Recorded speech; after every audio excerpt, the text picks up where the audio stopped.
Welcome, ladies and gentlemen. Thank you for coming to my channel.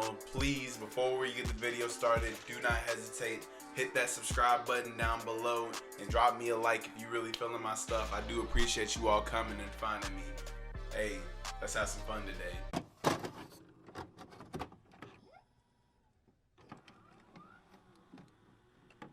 Some manga that also decided to come out. Ooh, shit. Where to even begin? Where to begin? We gonna start with, where to go? We probably gonna end up starting with, My Hero Smacademia. My Macadamia Nut. My Hero Academia, chapter 287. Dog, the shit is just, it's exciting. It's so exciting to continue to see this arc progress. This is probably my favorite arc in My Hero Academia right now. This shit is popped off left and right. Everything is going great till it's gone fucking terrible, to where it's gone oh shit, to where it's gone what the hell. So right now we start the chapter with my thick baby boo, my baby mother, Nana Shimura. I think that's her last name. This is probably one of the only shows I can pronounce last name. But my thick lady with the quads for days, because she hits, like, she doesn't miss leg day, and she keeps me from missing leg day. She's in the world of One for All, and she sees, like, obviously we pick up from the last chapter, right? So All For One sees her, and he's like, oh shit, guess who it is, Tomura? It's your punk bitch ass grandma with her ugly, like, he starts going off, foaming off at the mouth at her, and she's just over there, she's taking it with grace and class and all that, and she's just, your punk ass is back, huh, it seems. But the main thing that got me was the fact that All For One calls her incompetent. So as soon as I heard incompetent, now I'm thinking like, okay, so Nana probably got killed when All For One tried to use some type of leverage, so maybe he took like a hostage, like how he tried to do All Might in their fight, where Nana got distracted by trying to save somebody else, be the hero that she is. He used that to his advantage to then go ahead and kill her. That's my logic. But we see that go down, and we then see Tomura, like Shiggy straight up says, this may be our first time meeting, but I want you to know, look me in the eyes, trust what I'm about to say. I hate you. He said that shit, and I was like, damn. I mean, she might not have been around, but she was out here trying to do the right thing. Just, she just did try to do the right thing at home. So you see how that, like, the hero society plays an effect even on a familial level, not just with her, but a character like Endeavor, who we're going to talk about later. So shit popped off, and All For One continue, like, so he starts to go on a monologue. So he says, whenever a foreign implant, like, so like a quirk or somebody else's implant, body parts, whatever it is, gets put into a new body, it's theorized that some people get like the memories or the feeling or the essence or like some type of foreign object, or not object, but a foreign feeling from that person. For example, All For One used to see like he had dreams of somebody else that he would see after he would take their quirk. It would stop when he would get rid of that quirk or give it back to them. So that's what he's trying to, he's theorizing is going on, especially like within One For All. All right. Well, all that being said, All For One is still popping off at the mouth, and Shiggy's getting more and more mad. So he like immediately tries to start decaying the world. I don't know. It looks like one of those Professor X mental battles within the world of One For All. So Nana's trying to hold him back, but Shiggy's like that hate and that power is just it's starting to overpower her. So then the original user of One For All shows up, and he's like, stop. Chill out. And then they fight back, and they start to overpower Shigaraki. And then just the artwork when One For All is like, nah, man, come on, Shiggy, you got this. Like, he's coaching him into this. He's just egging him on and getting him on and just trying to like entice him more and more to make him more angry.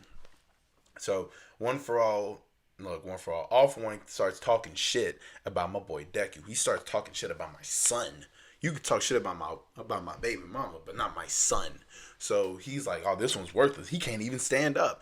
And the original user of One for All basically validates Deku because he was like, nah, man, this power stays with this boy because of his willing, like he's constantly willing to do the right thing, sacrifice himself for the good of others. And you see, at like a chapter ago, Nana says you can't move in this world, and we've seen that before when Deku has been there numerous, not numerous, but other times he has not been able to move, and you see this motherfucker lunge like he's trying to save Shigaraki, and that shit right there really amazes me because had this been in any other story that was more cynical, say something like Berserk, where you see somebody who is in a weakened state or who's supposed to be immobile just trying to lunge, do more than what they possibly can to try and save somebody who has done so much that they honestly don't deserve to be redeemed. That any other story, that person is gonna get knocked off like that. Like, yo, if this is Game of Thrones, oh, it's a wrap. I'm sorry, it's over. It's game. But Deku's out here trying to do the right thing, continuously proving the hero that he is, based off of heart.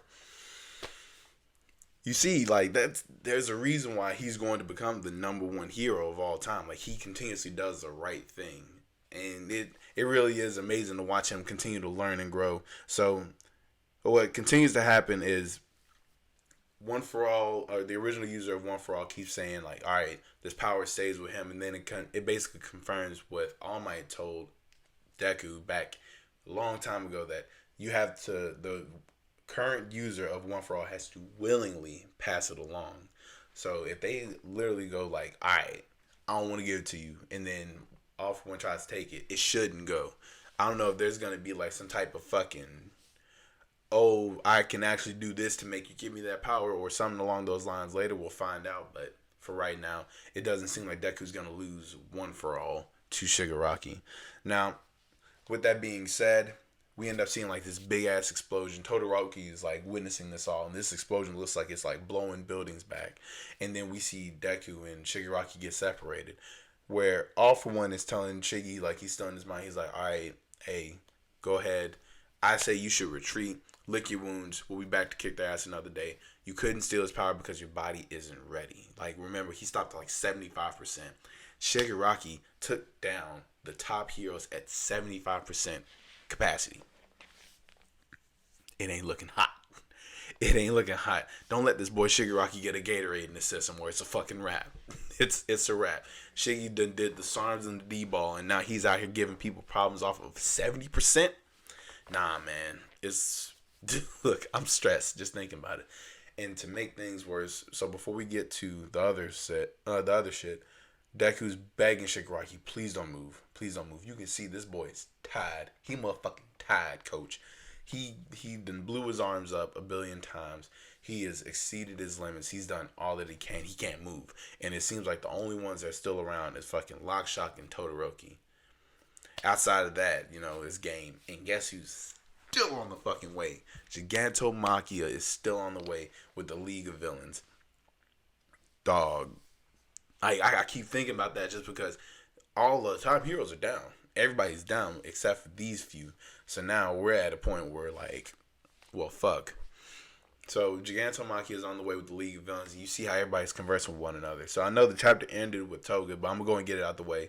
So Toga is basically, she's not having an internal monologue, but you can tell she's conflicted, especially with like not the mission of the League of Villains, but just what the hero mentality is right now, because they didn't try to say it twice. It's like they banked on heroes trying to save somebody. And what I think it reminded me of Batman Begins, when Ra's al Ghul was talking shit to Batman, and Batman said, listen, homie, I'm not gonna kill you, but I don't have to save you.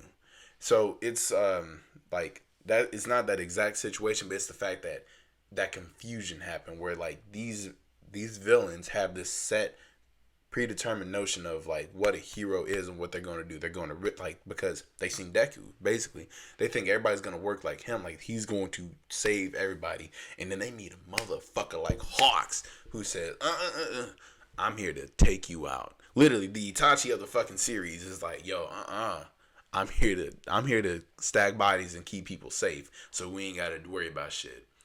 I ain't no fucking Deku, homie. So Toga is like having this type of mental fucking battle going on within herself, and now she wants to talk to Ochaku and Deku.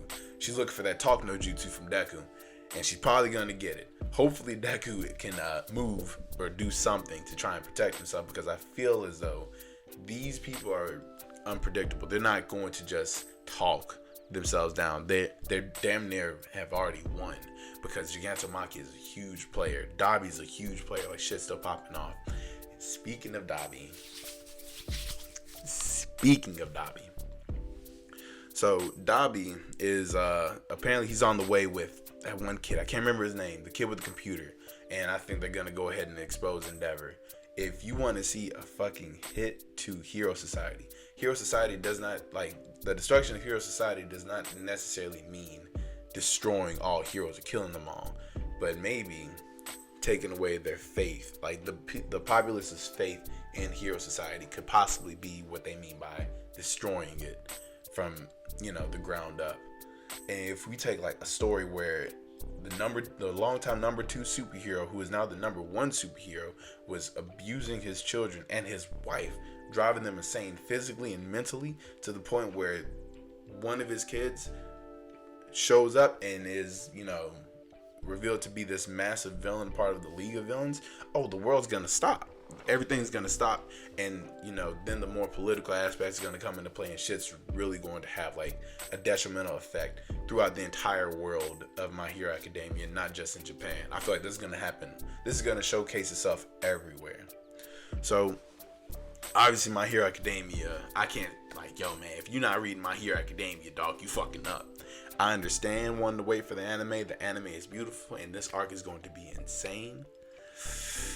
But I strongly suggest reading that shit too. I would do it. And I would never lie to you. I would never lead you astray. No,